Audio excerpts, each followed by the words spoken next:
Baik, bismillahirrahmanirrahim. Alhamdulillahillazi bi ni'matihi tatimmus sholihat. Kami akan menyampaikan beberapa hal mengenai pandangan filsafat pendidikan Islam terhadap pengetahuan. Kami beranggotakan 3 orang, ada Tria, Sabila, dan juga Rizal.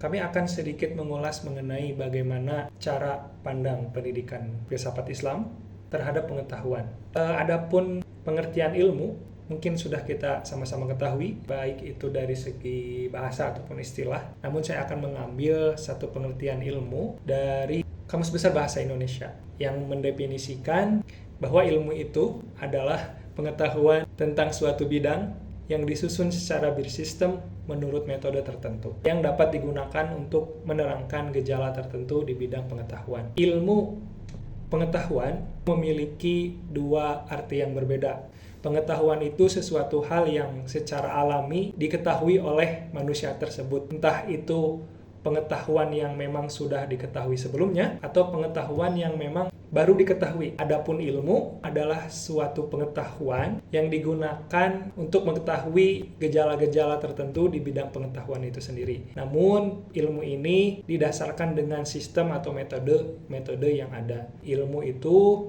pasti pengetahuan, namun tidak semua pengetahuan itu disebut ilmu. Begitu. Hakikat ilmu pengetahuan ialah sederhananya mengetahui sebenarnya. Kalau misalkan hakikat ilmu pengetahuan berarti memiliki makna mengetahui sebenarnya seperti apa ilmu pengetahuan begitu. Adapun Ahmad Tafsir menyampaikan bahwa hakikat pengetahuan itu merupakan kondisi mental atau keadaan pikiran seseorang. Mengetahui sesuatu berarti membentuk konsepsi atau gambaran tentang suatu objek. Dengan kata lain, membuat representasi tentang fakta yang ada di luar pikiran. Menurut Ahmad Tafsir ini memiliki 2 teori tentang hakikat pengetahuan. Yang pertama ada realisme dan yang kedua ada idealisme. Realisme ini adalah teori yang memiliki pandangan konkret terhadap manusia. Jadi realisme ini sesuatu pengetahuan yang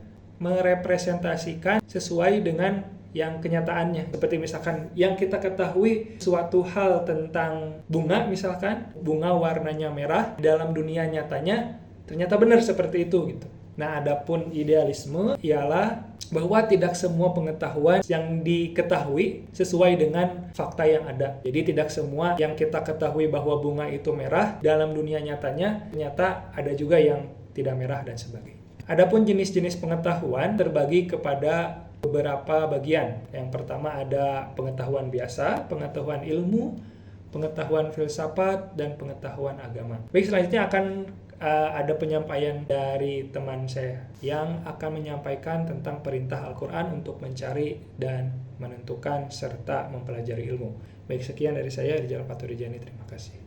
Baik, di sini saya akan menjelaskan tentang perintah Al-Quran dalam mencari ilmu dan menentukan ilmu. Seperti yang kita ketahui bahwa Al-Quran merupakan rujukan atau pedoman, sumber dari segala sumber, serta pangkal dari ilmu pengetahuan. Kata ilm itu disebutkan dalam Al-Quran 105 kali.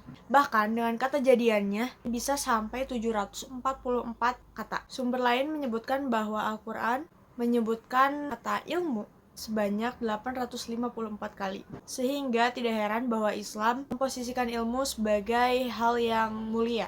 Menilik surat Al-Baqarah ayat 31 dan ayat 32 dijelaskan bahwa Allah mengajarkan manusia sejak manusia diciptakan. Sehingga hal tersebut menjadi sebuah perintah bagi umat Islam untuk mencari ilmu sebanyak-banyaknya. Lalu bagaimana cara mencari ilmu? Dalam surat Al-Ankabut ayat 43, penciptaan akal manusia tidak lain dan tidak bukan untuk memahami penjelasan-penjelasan Allah lewat perumpamaan-perumpamaan yang ada.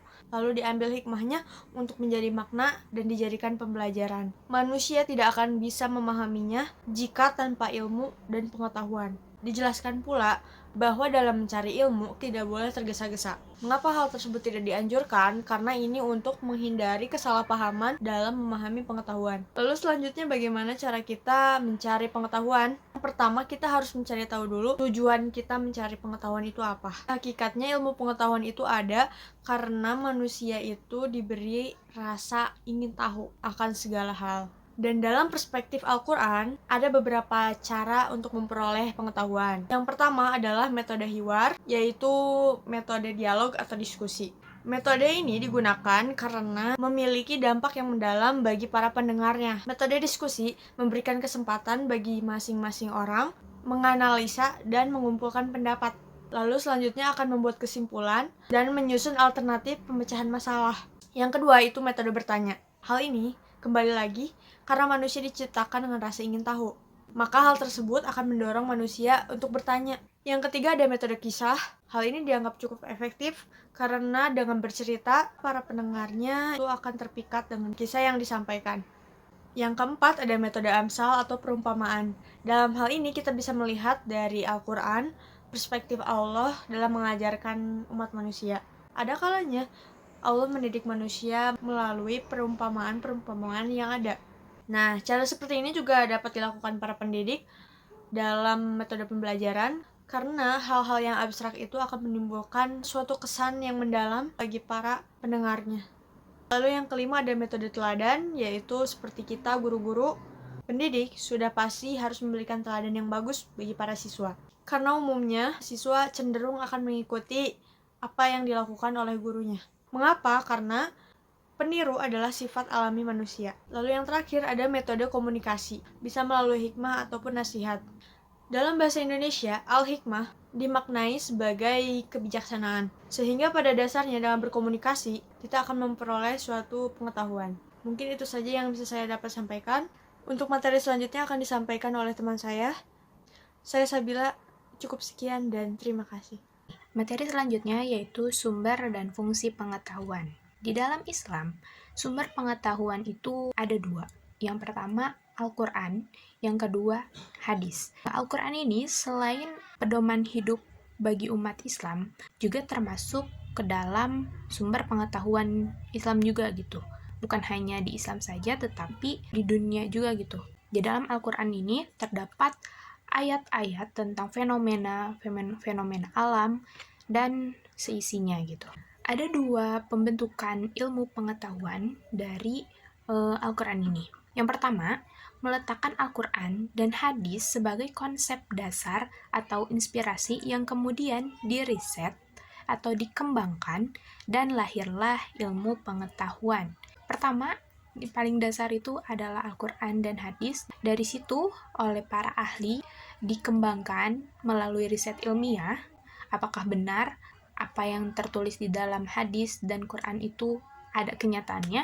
Nah, setelah diriset, para ilmuwan ini merumuskan atau mendikotomikan beberapa ilmu pengetahuan itu. Yang pertama ada ilmu eksak, yang kedua ada ilmu humaniora, dan ketiga ada ilmu sosial.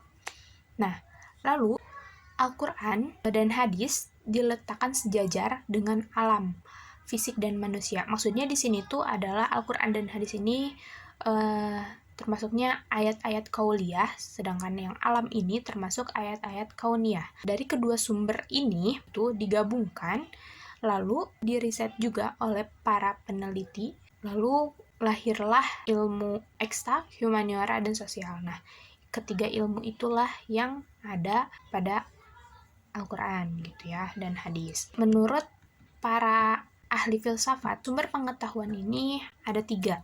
Ada empirisme, ada rasionalisme, dan yang ketiga ada intuisi atau wahyu.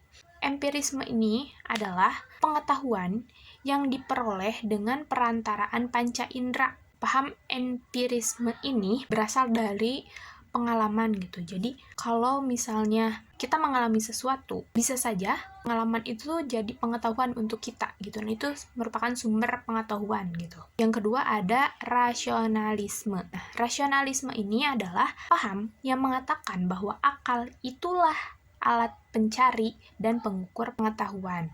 Jadi pengetahuan itu dicari dengan akal, temuannya diukur dengan akal pula. Maksudnya rasionalisme itu sesuatu pengetahuan yang lahir dari pemikiran, dari otak, dari pemikiran kita gitu, dari akal. Tadi empirisme, pengetahuan itu harus sesuai dengan pengalaman.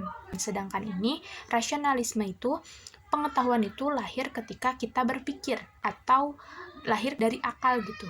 Lalu yang ketiga ada intuisi atau wahyu. Intuisi ini merupakan pengetahuan yang didapatkan tanpa melalui penalaran tertentu gitu. Seperti seseorang yang sedang terpusat pikirannya pada suatu masalah dan tidak bisa menemukan jawaban, tapi tiba-tiba tuh menemukan satu jawaban dari permasalahan itu. Nah, itu termasuk intuisi. Nah, jadi pengetahuan dengan intuisi ini berdasarkan dari perasaan dan jawaban yang tiba-tiba muncul gitu ya dari pemikiran kita. Lalu ada wahyu. Nah, wahyu ini merupakan pengetahuan yang disampaikan Tuhan kepada manusia melalui para nabinya. Dan pengetahuan itu juga langsung disampaikan oleh para nabi kepada kita semua. Selanjutnya, ada fungsi pengetahuan. Fungsi dari pengetahuan itu mulai dari membedakan yang benar dan salah, meninggikan derajat seseorang gitu, menjadikan seseorang lebih arif dan bijaksana, menuntut ke arah yang benar, lalu membentuk hukum-hukum umum, membuat teknologi yang mempermudah masyarakat dalam memahami dan menangani berbagai masalah. Fungsi pengetahuan ini cukup kompleks ya, karena dapat dirasakan juga oleh kita ketika kita sudah mempunyai suatu pengetahuan, maka hidup kita akan lebih mudah dan lebih maju. Selanjutnya, ada implikasi terhadap pendidikan. Nah, pengetahuan ini implikasinya yaitu menurut filsafat pendidikan itu ya, ilmu tidak diarahkan kepada kemauan hawa nafsu, subjektivitas, fanatisme. Pendidikan Islam harus dijamahkan dari sikap arogansi intelektual, karena bagaimanapun kemampuan intelektual manusia itu terbatas. Ilmu yang diterapkan dalam pendidikan Islam harus bermanfaat, baik dari aspek empiris maupun non-empiris. Kasih dari pengetahuan terhadap pendidikan ini itu harus bermanfaat bagi seluruh manusia, seluruh makhluk hidup juga. Pengetahuan itu harus bermanfaat, lalu pengetahuan juga harus lebih dikaji lagi, karena dengan beranjaknya zaman terus ilmu pengetahuan ini akan terus berkembang dan semakin relevan, jadi pengetahuan itu harus dikembangkan kembali. Sekian dari saya, terima kasih.